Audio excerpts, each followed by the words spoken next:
Huwag niyo na po kaming hanapin sa mga presinto sapagkat ang inyong mga pulis ay nasa inyo ng mga telepono. Dial 911. Darating ang inyong mga pulis sa loob ng 5 minuto. Lilingkod sa bawat Pilipino at magbibigay ng tamang impormasyon para sa tahimik at maayos na Pilipinas. Police News Network, alagad ng batas, tagapagtaguyod ng balitang pulis, sandigan ng mamamayan, patnubay ng katotohanan. Kampo Krame, maghahatid ng pinakahuling kaganapan at nagbabagang balita. Ito ang PNN Police News Network. At ngayon, ang inyong mga tagapagbalita.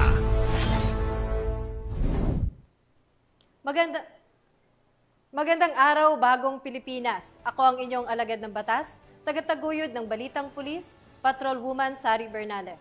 Maghahatid sa inyo ng tamang balita, kwento ng pulis at serbisyo para sa mamamayan.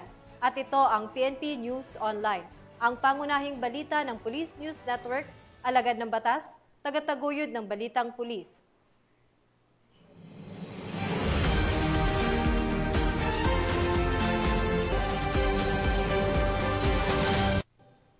Narito ang mga balitang dapat niyong abangan. Beauty clinic sa Makati, sinalakay. 2 Vietnamese arestado sa pagsasagawa ng aesthetic procedure na walang lisensyang medikal. Bulacan PNP, ipinamalas ang 5-minute response time, suspect sa hostage taking nadakip. At 3 MILF, patay sa sagupaan sa Maguindanao del Sur.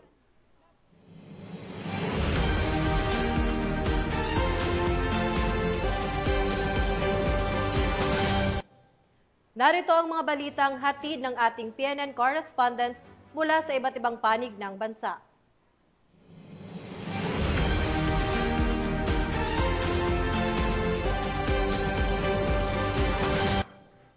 Simulan natin ang balita mula sa bahagi ng Luzon.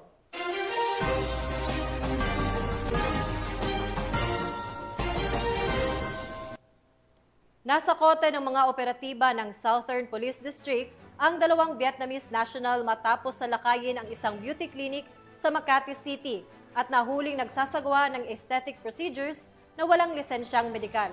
Nakatutok dyan si Patrolwoman Mary Tony Veva. Inaresto ng mga operatiba ng District Special Operation Unit ng Southern Police District ang 2 Vietnamese nationals matapos maaktuhang nagsasagawa ng aesthetic procedures gaya ng Botox at dermal fillers sa loob ng isang beauty clinic sa Barangay Poblacion, Makati City nang walang kaukulang lisensya para mag-practice ng medisina dito sa bansa. Kinilala ang mga sospek na sina Van, 36 anyos, alias Tay, 35 anyos, mga residente ng nasabing barangay. Nahuli sila sa ikinasang entrapment operation ng mga tauhan ng DSOU, DID, SWAT, DMFB at Makati Police noong hapon ng August 7, 2025 sa loob ng kanilang beauty clinic. Ayon sa investigasyon, ang kanilang beauty clinic ay isang establishmentong nag-aalok ng mga aesthetic services o pampagandang procedure tulad ng Botox injections at derma fillers. Subalit, lumabas na ang mga sospek ay hindi rehistradong doktor o lisensyadong medical professionals. Wala rin silang naipakitang dokumento bilang mga lehitimong esthetician, kaya't malinaw na lumalabag sila sa batas. Nag-ugat ang impormasyon ukol sa iligal na aktibidad mula sa isang regular confidential informant matapos ang halos 1 linggong surveillance upang i-verify ang reklamo.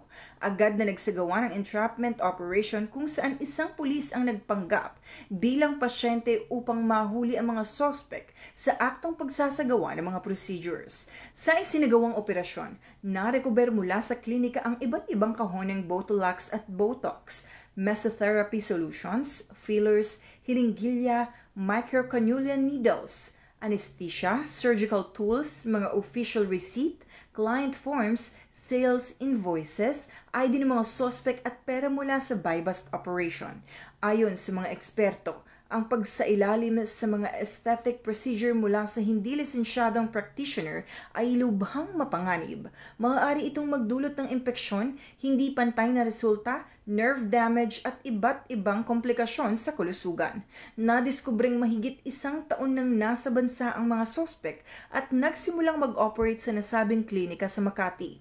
Sila ngayon ay nahaharap sa kasong paglabag sa Republic Act 2382 o ang The Medical Act of 1959 na inambendahan ng RA 4224 o Illegal Practice of Medicine. Dumaan na sa inquest proceedings ang mga sospek at nakipag-ugnayan na rin ang SPD sa Bureau of Immigration para alamin ang legal status ng kanilang pananatili sa bansa at posibilidad na deportasyon. Nagpaalala naman si Police Brigadier General Randy E. Arceo, Acting District Director ng SPD, sa publiko na maging mapanuri sa mga serbisyong medikal at siguraduhin ito ay isinasagawa lamang ng mga lisensyado at kwalipikadong doktor. Ayun sa ating pag-uusap sa mga doktor, meron naman tayong doktor sa PNP at napakadelikado, no? Especially kung hindi license at pwedeng kakasira nung may katawan. No? Halimbawa po katulad, instead na gumanda, baka lalong kapasama at baka kamatay pa. May mga insidente na rin tayo na naririnig na instead na mas na-enhance yung kanilang sarili ay mas lalong hindi magandang resulta. Malinaw na babala ang isinagawang operasyon ay hindi papayagan ng SPD ang sinumang lalabag sa batas at magsasapanganib sa kaligtasan ng publiko kapalit ng kita. Tiniyak niyang mananatiling nakatutok ang SPD at aktibong nakikipagtulungan sa komunidad upang mapanatiling ligtas ang mamamayan. Mula dito sa Southern Police District, ako ang inyong PNN correspondent, Patrolwoman Meritoni Veva, alagad ng batas, tagataguyod ng Balitang Pulis. Maraming salamat, Patrolwoman Veva. Isang mabilis at maagap na aksyon ng pulisya ang pumigil sa isang hostage-taking incident sa Baliwag, Bulacan. Dahil sa mabilis at koordinadong tugon ng mga pulis, nailigtas ang mga sibilyan at na-neutralize ang suspect na walang nasawi. Nagbabalita dyan si Patrolwoman Crystalline Javier. Sa loob lamang ng 3 minuto ng Baliwag City Police Station, ang isang lalaki na umano'y nanaksak at ng hostage ng menor de edad dakong 1:35 ng madaling araw sa Baliwag Public Market, Barangay Poblacion, Baliwag, Bulacan. Kinilala ni Police Lieutenant Colonel Jason F. San Pedro, Chief of Police ng naturang istasyon, ang suspect na si alias Brian, 46 anyos, mangingisda at residente ng Barangay Poblacion, Baliwag, Bulacan. Ayon sa ulat, sinaksak umano ng suspect ang kanyang unang biktima na isang babae, 25 anyos, habang naglalakad sa pasilyo ng palengke. Nagtamo ito ng sugat sa sentido, ngunit nakatakas matapos makalaban. Makalipas ang ilang sandali, tinarget naman ng suspect ang kanyang pangalawang biktima na isang lalaki, 48 anyos, isang security guard na tinamaan ng saksak sa katawan. Tumakas ang suspect at dinakmang menor de edad na lalaki na 16 anyos at ginawa itong bihag. Dakong 1:40 ng madaling araw nang natanggap ng pulisya ang ulat. Agad itong nirespondihan ng istasyon at nakarating sa lugar sa loob lamang ng 3 minuto. Sa isang tiyempo, mabilis na naagaw ni PMSG Damian ang kutsilyo at nasupil ang suspect na nagligtas sa hostage mula sa posibleng mas matinding kapahamakan. Kasalukuyang nasa kustodiya ng Baliwag City Police Station ang suspect para sa dokumentasyon at wastong disposisyon. Nahaharap ang suspect sa kasong attempted homicide na may kaugnayan sa Republic Act 7610 o ang Special Protection of Children Against Abuse, Exploitation and Discrimination Act. Tinitiyak ni Police Colonel Angel L. Garciliano, Acting Provincial Director ng Bulacan Police Provincial Office, ang matatag at maagap na aksyon ng mga unit ng kapulisan sa bawat sulok ng lalawigan. Aniya, bahagi ito ng kanilang walang humpay na kampanya laban sa kriminalidad at patunay ng kanilang dedikasyon sa pagpapanatili ng kapayapaan at kaayusan sa komunidad. Ang mabilis na pagresponde sa ganitong uri ng insidente ay nagpapakita lamang ng kahandaan at dedikasyon ng ating kapulisan sa pagpapanatili ng kaayusan at kaligtasan ng publiko. Mula dito sa Camp General Alejo S. Santos, ako ang inyong PNN correspondent, Patrolwoman Pearl Cristalin Javier, alagad ng batas, tagataguyod ng Balitang Pulis. Maraming salamat, Patrolwoman Javier. Nasabat ng Laguna Police ang tinatayang 840,000 pisong halaga ng smuggled na sigarilyo habang naaresto naman ang 4 na suspect sa Barangay San Francisco, San Pablo City, Laguna. Ang report mula kay Patrolwoman Mary May Sarturio. Arestado ang 4 na individual sa ikinasang joint buy-bust operation laban sa smuggle na sigarilyo ng Provincial Special Operation Unit, Provincial Intelligence Unit ng Laguna Police Provincial Office at San Pablo Component City Police Station sa Barangay San Francisco, San Pablo City, Laguna. Kinilala ang mga suspect na sina alias Jobert, residente ng Lucena City, Quezon, at sina alias Jerry, Grace at Frank na pawang mga residente ng Camarines Sur. Nakumpiska sa mga suspect ang 6 na kahon na magkakaibang brand ng mga sigarilyo na may tinatayang halaga na aabot sa 840,000 pesos. Bawat kahon ay nagkakahalaga ng 14,000 pesos. Isang piraso ng 1,000 peso bill, isang bundled budol money na ginamit bilang mark money, isang puting Toyota Hi-Ace at isang puting Mitsubishi Canter. Kasalukuyang nasa custody ng San Pablo Component City Police Station ang mga suspect habang inihahanda ang kasong isasampa laban sa kanila, kabilang ang paglabag sa Section 263 ng National Internal Revenue Code or NIRC na inamyendahan ng Republic Act 7394 or Consumer Act of the Philippines at Republic Act 10643 or Graphic Health Warnings Law, kaugnay ng pagbebenta at smuggling ng illegal na sigarilyo. Mula rito sa Calabarzon, ako ang inyong Police News Network correspondent, Patrolwoman Mary May Sarturio. Alagad ng batas, tagataguyod ng Balitang Pulis. Maraming salamat, Patrolwoman Sarturio. Naaresto ng mga otoridad ang top 8 regional most wanted person sa Ilocos Region dahil sa kasong 2 counts of statutory rape. Alamin ang detalyo ng report mula kay Police Corporal Rafi Veloria. Arestado ang isang lalaki na may kasong 2 counts of statutory rape sa isinagawang joint operation ng Rosales Police Station, PIDMU ng Pangasinan Police Provincial Office at PIT ng Pangasinan Regional Intelligence Unit 1.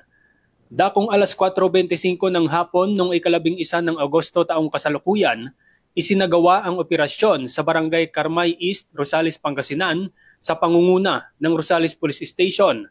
Katuwang ang iba pang unit ng PNP na nagresulta sa pagkakaaresto ng itinuturing na top 8 regional most wanted person sa Ilocos Region na si alias Jomar, 22 anyos, walang asawa, isang construction worker at residente ng Barangay Station District, Rosales, Pangasinan. Ang nasabing individual ay inaresto sa bisa ng warrant of arrest na nilagdaan ni Honorable Roselyn C. Andrada Borja, Presiding Judge, Regional Trial Court, Branch 53, Rosales, Pangasinan, kaugnay sa kasong 2 counts of statutory rape na walang kaukulang piyansa. Sa kasalukuyan, nasa kustodiya na ng Rosales Police Station ang akusado para sa wastong disposisyon at dokumentasyon. Ang tagumpay na ito ay bunga ng determinasyon ng ating mga kapulisan upang masiguro ang isang lipunang ligtas, mapayapa at may hustisya para sa lahat. Mula dito sa Ilocos Region, ako ang inyong PNN correspondent, Police Corporal Rafi Veloria, alagad ng batas, tagataguyod ng Balitang Pulis. Maraming salamat, Corporal Veloria. Kinilala ng Philippine National Police ang Anti-Cybercrime Group bilang pinakamahusay na National Operational Support Unit sa ginanap na pagdiriwang ng ika-124th Police Service Anniversary sa Campo Crame. Yan ang balitang hatid ni Patrolwoman Mary Grace Artizuela. Operational Support Unit Anti-Cybercrime Group. Bilang pagkilala sa natatanging pagganap, kausayan sa operasyon at walang humpay na dedikasyon ng Anti-Cybercrime Group sa paglaban sa cybercrime, pinarangalan ng Philippine National Police ang Anti-Cybercrime Group bilang pinakamahusay na National Operational Support Unit sa pagdiriwang ng ika-124th Police Service Anniversary kahapon, ika-12 ng Agosto sa PNP Grandstand, Camp Crame, Quezon City. Tinanggap ni Police Brigadier General Bernard Aryang, Acting Director ng PNP-ACG ang prestiyosong parangal sa ngalan ng buong grupo bilang pagkilala sa dedikasyon, kausayan at pagtutulungan ng mga opisyal at kawani nito. Ang karangalang ito ay sumasalamin sa mas pinaigting at tuloy-tuloy na pagsisikap ng PNP Anti-Cybercrime Group na protektahan ang publiko laban sa lumalalang banta ng cybercrime sa pamamagitan ng makabagong investigasyon, malalaking operasyon sa pagpapatupad ng batas at aktibong pakikilahok sa komunidad. Maraming salamat sa sakripisyo nyo, sa hard work nyo, at eto ngayon, nagbunga yung pagsasapunin. Maraming salamat. Mula dito sa Campo Crame, ako ang inyong PNN correspondent, Patrolwoman Mary Grace Artizuela, nagbabalita para sa Police News Network, alagad ng batas, tagataguyod ng balitang pulis. Maraming salamat, Patrolwoman Artizuela. Isang 3-day basic motorcycle riding safety seminar ang isinagawa ng PNP Highway Patrol Group para sa mga kapulisan ng Oriental Mindoro Police Provincial Office. Ito ay kasama sa pagpapaigting ng programa ng pambansang pulisya na mabilisang pagtugon sa tawag ng ating mga kababayang nangangailangan ng tulong. Patrolman Mark Roland Feliciano sa balita.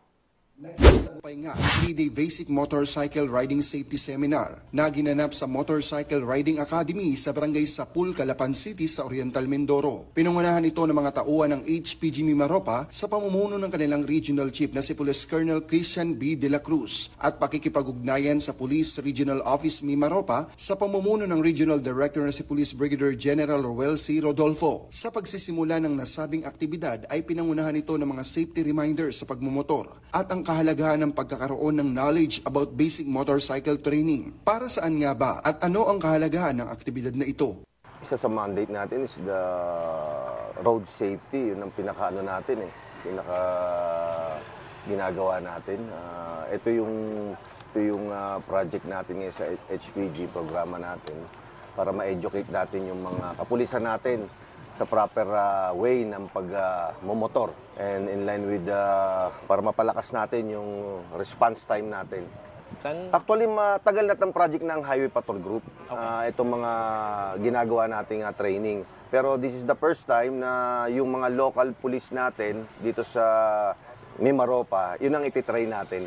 Umabot naman sa 30 partisipante na mula sa Oriental Mindoro Provincial Office ang nakilahok sa nasabing pagsasanay. Layunin nito na masigurong handa ang bawat kapulisan pagbibigay ng agarang tulong sa ating mga kababayan. Bilang Guardian of the Highways, ang HPG ay patuloy magsasagawa ng mga aktibidad at pagsasanay para sa ikagaganda ng serbisyo ng mga uniformed forces ng ating bansa. Muli kami ang Highway Patrol Group, ang kakampi nyo sa kalsada na patuloy na magbibigay ng serbisyong HPG. Dahil dito sa ating bagong Pilipinas, ang gusto ng pulis, ligtas ka. At sa iba pang balitang serbisyong HPG, tumutok lamang sa aming YouTube channel at Facebook page na Police News Network. Mula sa tanggapan ng kakampi nyo sa kalsada, ako po si Patrolman Mark Roland Feliciano para sa Police News Network, alagad ng batas, tagataguyod ng balitang pulis. Maraming salamat, Patrolman Feliciano. 3 pulis mula sa Bagao Police Station ang tumanggap ng parangal mula kay Chief PNP Police General Nicolas Torre III bilang pagkilala sa kanilang kabayanihan, tapat na paglilingkod at sakripisyong inalay para sa kapakanan ng bayan. Nakibalita dyan si Patrolman Eduardo Balawag. 3 dedikadong personnel ng Bagao Police Station kabilang si Police Lieutenant Colonel Noriel Yulacangan, Officer in Charge, ang pinarangalan at tumanggap ng medalya ng kadakilaan mula kay Chief of PNP Police General Nicolas Torre III bilang pagkilala sa kanilang kabayanihan, paglilingkod at sakripisyong ibinuhos para sa kapakanan ng bayan ng Bagao sa Police Regional Office 2 Camp Marcelo E. Aduro, Tuguegarao City, Cagayan. Ang nasabing pagkilala ay bahagi ng command visit at ugnayan sa mga kapulisan ng proto ni Chief of PNP Police General Torre III kung saan ay kanyang personal na pinabatid ang mensahe ng suporta at inspirasyon sa lahat ng uniform personnel. Bukod sa 3 pinarangalan, 10 personnel din ng Bagao Police Station ang tumanggap tumanggap ng medalya ng kagalingan bilang pagkilala sa kanilang natatanging husay sa pagtupad ng tungkulin. Habang 8 personnel naman ang nagawaran ng medalya ng kadakilaan dahil sa pinamalas nilang katapangan at dedikasyon sa serbisyo publiko. Ang seremonya ng paggawad ng mga parangal ay nagsilbing inspirasyon hindi lamang sa kapulisan ng Bagao kundi maging sa buong komunidad. Patunay ito na sa kabila ng mga hamon na nanatiling matatag at handang magsakripisyo ang mga tagapangalaga ng batas upang masiguro ang kaligtasan ng bawat mamamayan. Ipinamalas din dito ang kahalagahan ng pagkilala sa mga alagad ng batas na patuloy na nagtatrabaho ng maintegridad at malasakit sa bayan. Napakahalaga ng parangal na ito dahil hindi lamang ito simpleng medalya o sertipiko. Ito ay simbolo ng pagkilala sa pinagsama-samang sipag, tiyaga at malasakit ng buong hanay ng aming istasyon at nagsasakripisyo para sa kaligtasan ng ating mga kababayan. Layunin ng pambansang pulisya na maging mabilis, maaasahan at makatao sa pagbibigay ng serbisyo at pagtugon sa anumang insidente. Sa lahat ng kapulisan ng Region 2, saludo ako sa inyong walang sawang paglilingkod at sakripisyo. Naway patuloy nating pagkaisahan ang ating misyon para sa katahimikan at kaligtasan ng ating nasasakupan. Ang pagkilalang ito ay para sa ating lahat. Dahil sa bagong Pilipinas, ang gusto ng pulis, ligtas ka! Mula dito sa Lambak ng Cagayan, ako ang inyong Police News Network Correspondent, Patrolman Balawag, alagad ng batas, tagataguyod ng Balitang Pulis. Maraming salamat, Patrolman Balawag. Tunghayan naman natin ang mga balita mula sa Visayas.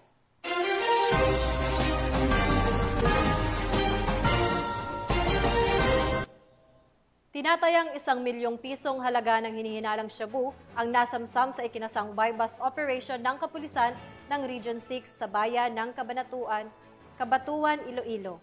Magbabalita dyan si Patrolwoman Ledilyn Bansagon.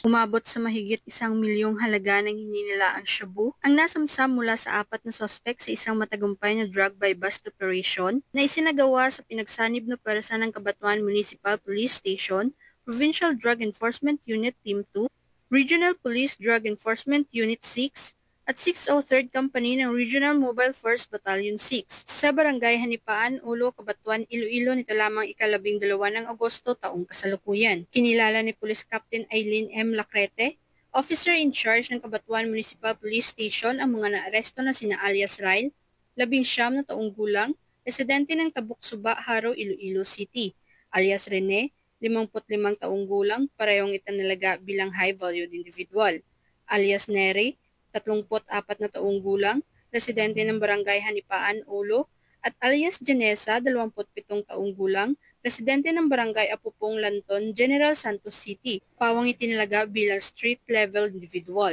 Samantala, nakatakas naman ng isa pang suspect na si alias Rodelito na itinuring ding high-valued individual. Na-recover ang 8 sachet ng hininilaang shabu at 1 sachet na ginamit bilang buy-bust item na may kabuuang timbang na 140 gramo at tinatayang nagkakalaga ng halos 1 milyong piso.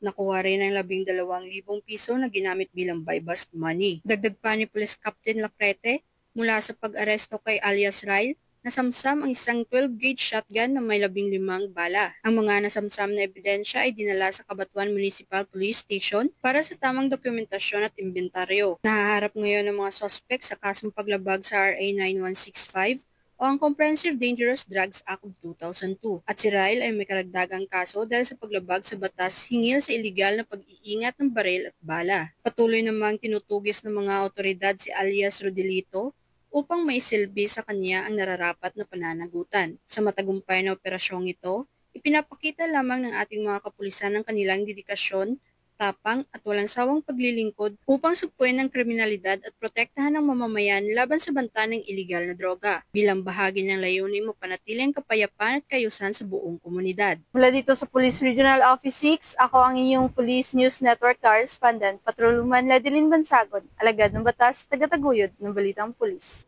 Maraming salamat, Patrolwoman Bansagon. Isinagawa ng PNP Highway Patrol Group ang isang 3-day basic motorcycle riding safety seminar para naman sa kapulisan ng Negros Oriental Police Provincial Office upang palakasin ang kasanayan at disiplina sa ligtas na pagmamaneho ng motorsiklo bilang suporta sa mas mabilis na police response time. Patrolwoman Annalyn Canoog sa report.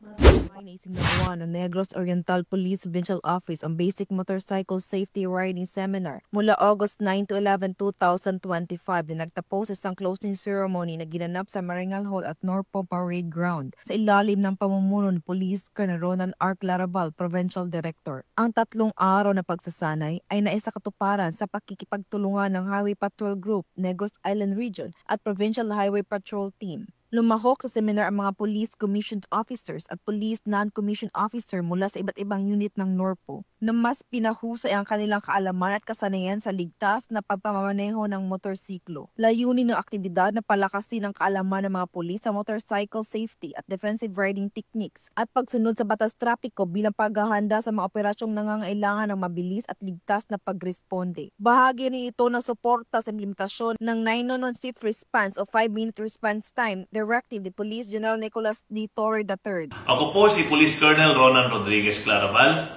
ang inyong Provincial Director ng Negros Oriental Police Provincial Office. Ikinagagalak ko pong ibahagi sa inyo ang 3-day Basic Motorcycle Safety Riding Seminar na isinagawa ng Highway Patrol Group sa aming mga motorcycle patrollers dito sa probinsya ng Negros Oriental. Ito ay mahalagang hakbang bilang tugon ng Norpo sa direktiba ni Chief PNP Police General Nicolas Torre III, kaugnay sa 5-minute response time ng 911 response system. Ang isinagawang seminar na ito ay mahalagang puhunan para sa kaligtasan ng buhay, hindi lamang ng publiko, kundi pati na rin sa ating mga mobile patrollers na siyang rumeresponde sa anumang sitwasyon kailangan ng taong bayan ang tulong ng pulis. Sa pamamagitan ng riding seminar na ito ay lalong nadadagdagan ang kaalaman, kasanayan at disiplina ng aming mga kasamahang nagpapatrolya sa mga lansangan ng Negros Oriental.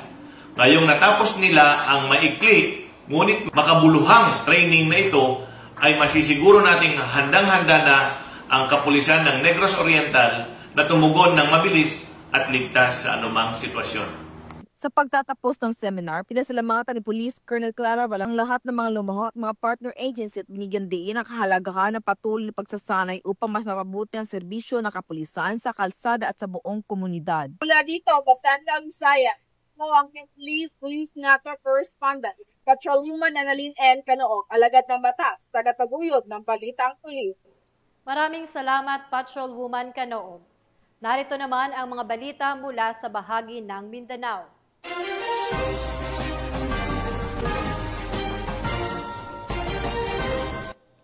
Tatlong miyembro ng Moro Islamic Liberation Front ang nasawi habang 3 pa ang sugatan sa sugapaang naganap sa Maguindanao del Norte. Ang detalye ng report mula kay Patrolwoman Bandarlipe. 3 miyembro ng Moro Islamic Liberation Front ang nasawi habang 3 pa ang sugatan sa engkwentro sa Barangay Linantangan, Sheriff Saidona Mustafa nito lamay 11 na Agosto taong kasalukuyan.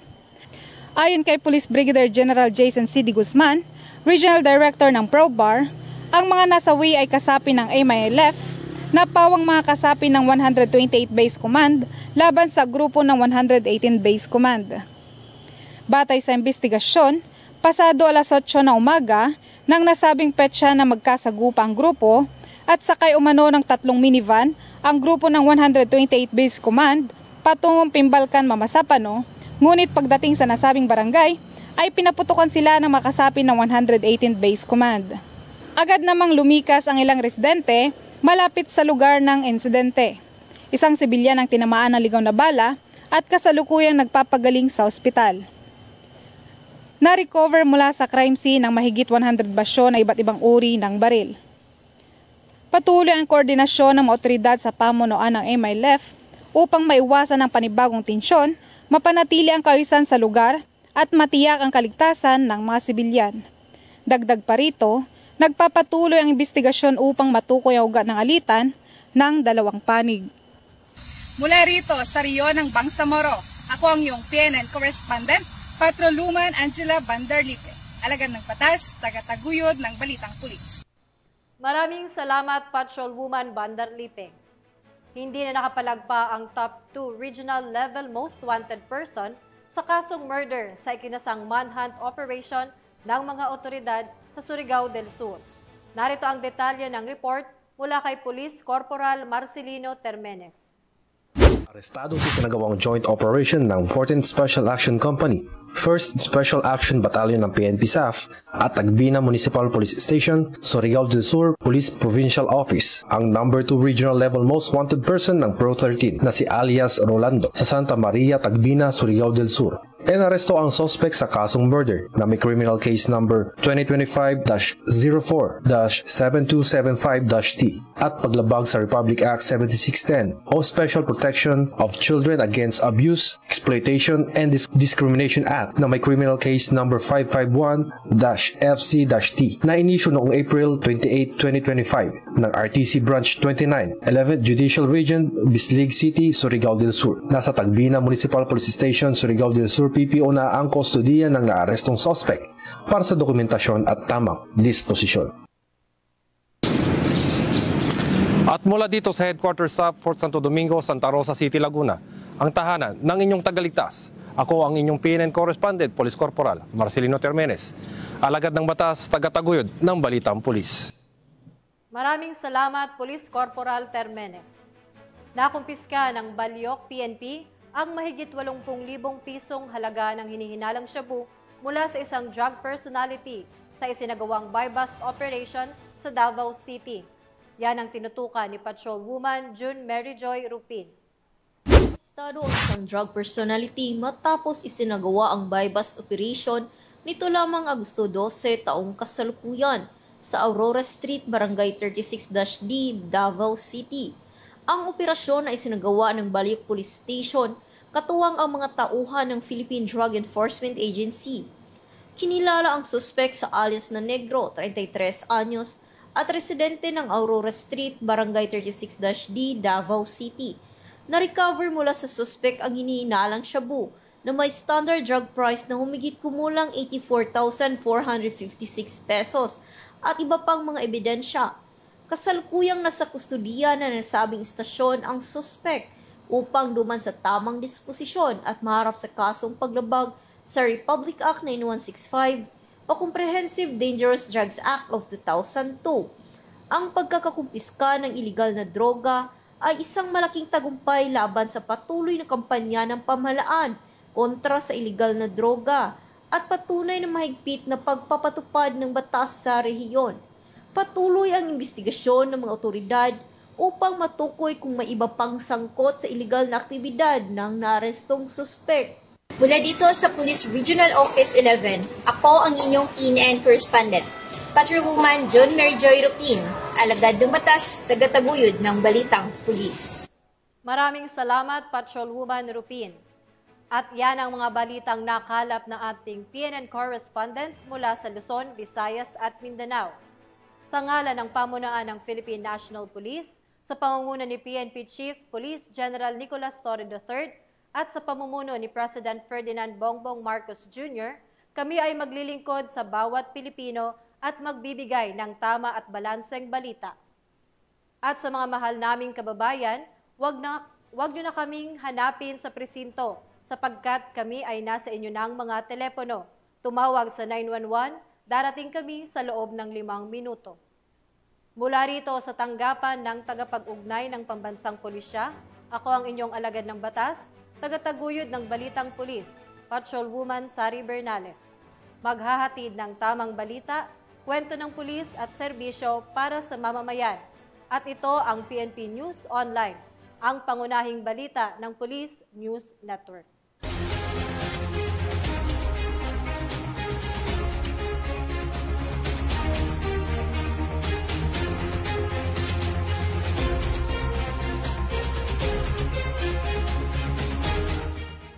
Police News Network, alagad ng batas, tagapagtaguyod ng Balitang Pulis.